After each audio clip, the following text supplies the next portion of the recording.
शुभश्री आपण समस्त स्वागत करछि आपण मनकर प्रिय चैनल शुभश्री ब्लॉग। तो फ्रेंड फर्स्ट ऑफ ऑल मु समस्त गणेश चतुर्थी पई आपण को शुभेच्छा जणाउछि। हैप्पी गणेश चतुर्थी। समस्ते भले रुहंतु, समस्ते खुशी रुहंतु, विघ्ननाशक समस्त विघ्न दूर करंतु। तो फ्रेंड आज आपण प्लेट रे देखि पारछंती मु एठी आपण पने नै के आछि खूब सहज आपण माने बनै परिवे गणेशंकर प्रिय भोग मोदक। तो चलतु फ्रेंड तैयारी करिबा मावा मोदक। तो मावा मोदक पाई मु एठी अमूल नेछि गोटे गिना, क्षीर नेछि, चीनी नेछि, आउडी केसर टिके क्षीर को भिजै रखिछि, ड्राई फ्रूट्स नेछि, अळेच गुंडा नेछि, आउ नेछि घी। तो चलतु बनैबा मावा मोदक।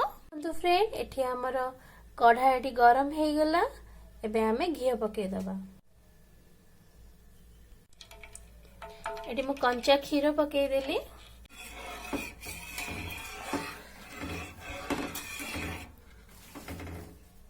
जे कि रखी थिली क्षीर सेटा को भी पके दबा।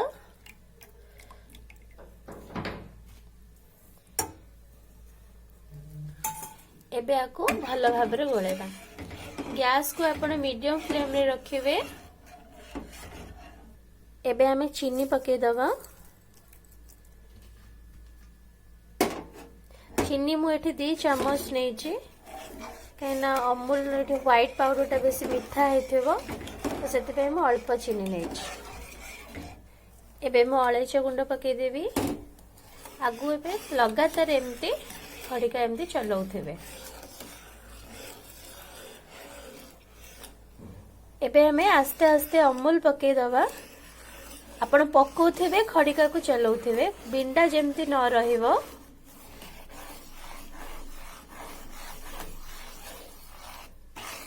कि हमर बहळ आसीलानी, आपको आउ 5 मिनिट एमती लगातार गोळैथिबे। पूरा बहळ आसिले आपण गैस फ्लेम को बंद कर देबे।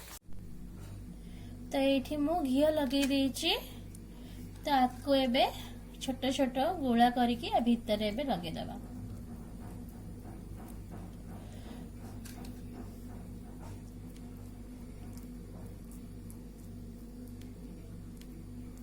आपण घी हाथ हेकी करिवे, नले अठा मु एठी टिके ड्राई फ्रूट्स दे दोछि,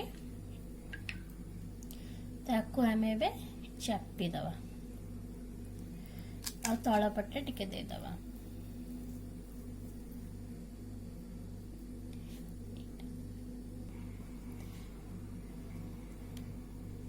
तो देखि पारथि फ्रेंड एडी केते सुंदर मोदकटी हमर तयारी हे जाई छी।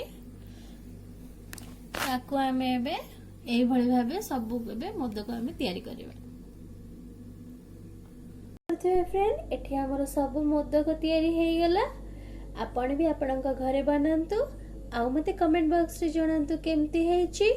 हां मो चैनल को सब्सक्राइब करियो जम्मा भूलिबेनी।